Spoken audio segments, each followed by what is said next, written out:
Hey y'all, welcome back to the channel. And in today's video, we are going to do something that I have never done before. And that is give you guys a network update only 1 month since our last net worth update.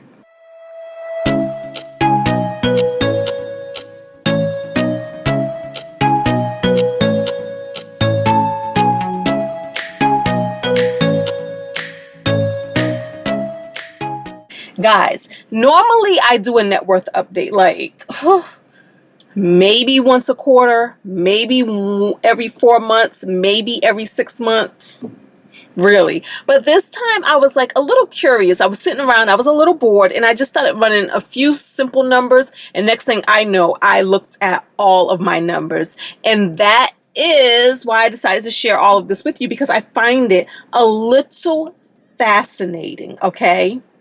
So basically, a lot of you already know, but for those of you who don't, your net worth is calculated by taking everything that you own, all of your assets, and then subtracting all that you owe, all of your debt.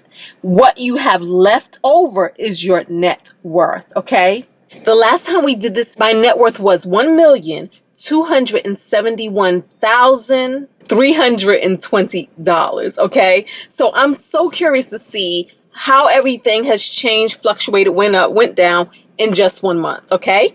So the main things I look at, and I try to keep it constant, well, I actually do keep it constant. We look at the same things every single month, and that is cars, property, and savings and investments. Okay, and the reason why I choose these things is because, once again, an asset is defined as anything that you can sell and get cash for. Okay, so technically we can go around the house, we can look at the heirlooms, we can look at the jewelry, we can look at the furniture, and if we had a yard sale or estate sale, we can get cash value for those things. But it's really hard to calculate exactly what those things would go for. So we keep it simple because we can use the same websites such as Kelly's Blue Book, Zillow.com, and then of course exactly what you have in your accounts at the point in time in which you look at your investments, and we can come up with a fairly stable number month in, month out. All right, so first up, let's take a look at cars. So I have 2 cars. The first car is a Mitsubishi Eclipse, and I give it the same value every single month, and that is $500. So in April it was $500, and now in May it is still $500. The reason why I'm doing this is because, according to Kelly's Blue Book, it's actually worth a little more than that. It's worth about $1,200, and so I'm just keeping it at a simple $500. This way we don't have to move the money around a lot. My next car is the car that we're sitting in right now, the Tesla Model S, and in last month it was valued at $20,464. This month it is valued at $19,955. This gives us a total of $20,455 in car assets, and this is a depreciation of $509. Which, it goes to say, a lot of people know that cars are a depreciating asset unless you're collecting classics, but I'm not. I'm actually just driving something that I actually need to get me from here to there. And knowing that it's a depreciating asset is something that I try not to sink a lot of money into. I did buy this car for cash for the most part, and it is paid off, and therefore it really does serve my life, and it goes along with, and it goes well with my overall long-term goals. And that is to pay off my home, to be debt-free, and not to spend a lot of unnecessary money in things that do not move me, okay? And looking at this again month to month, knowing that it's a depreciating asset, it's really cool to see the depreciation up close and personal, okay? Let's move on and look at my property value. So I have one home. Last September, I sold off a rental property. So now with this one home, last month, it was valued at $923,700. And this is according to Zillow.com. This month, it is valued at $940,800. I still owe on the property $167,700. When I subtract what I owe from what the property is worth, this leaves me with $773,100.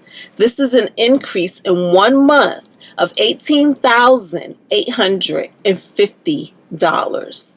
Up next is savings and investments. And again, while I look at each of my accounts one by one, I do not break those things down and share it with you all. We just basically add it all up and I give you the overall number. So no, we don't know how much is in the savings accounts or how much is in my investment accounts or how much is in my health savings accounts, okay? So when we add up the number, this is what we have. Last month, I had $501,933. This month, I have $511,294. This is an increase of 1 month of $9,361. When we look at the totals, this is what it comes to. Cars, $20,455. Property, $773,100. Savings and investments, $511,294. And I do have some debt, believe it or not. So I'm financing a bed and the adjustable base that goes with the bed, okay? And so what I still owe on that is $5,627. So when we subtract my debt from my assets, this leaves me with a balance of $1,299,222. This is an increase of $27,902 in just 1 month. And I'm happy with that. I am happy with that. Like I said, I never look at my net worth month to month to month. So I never track how much it moves in a given month. I really do prefer looking at the bigger movements.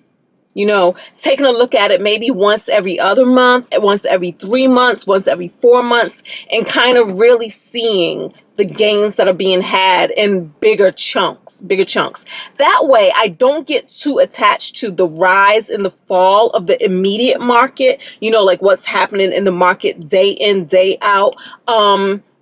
It gives me some more distance from that so that by the time I look at it, we're actually seeing more gains than we're seeing losses. In the times that I have been tracking my net worth, I've only seen a major loss one time, and we talked about it in this video here. Check out the eye in the sky. But other than that, I've always seen gains in my portfolios, in my investments, and in the values of the things that I own, okay?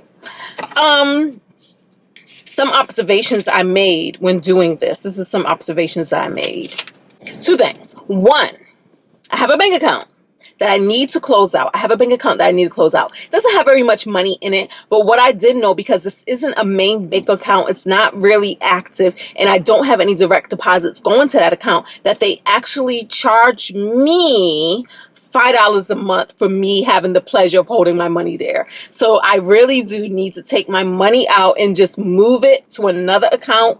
And that account is going to be my high yield savings account. I have a Goldman Sachs Markets account that I highly recommend. The interest rates right now are really high. And I've told you guys before that if you have a referral code, like if you're looking for a high yield savings account, 2 things I tell you. 1, do your own research. And one of the things you can do is put in like a simple Google, like best high yield savings account 2023, and see what it comes back with and take it from there. And I can tell you right now, month in, month out, that list changes, right? So you can do that. And then 2, I say that I recommend the Marcus account because right now it's the only account that I know of. I'm sure there's others, but it's the only account that I know of that will actually give you a referral code. And with that referral code, you, as well as the person who uses it, gets an extra % on what they're advertising on their website. So if the Marcus Bank account right now is advertising 4.15% interest rate, it will actually give you 5.15 interest rate for 3 months. And you get to do that 5 times in a year, so that 3 months extends out further and further and further. And again, it's just extra money that you could be earning. So if you are interested in getting a referral code, shoot me an email.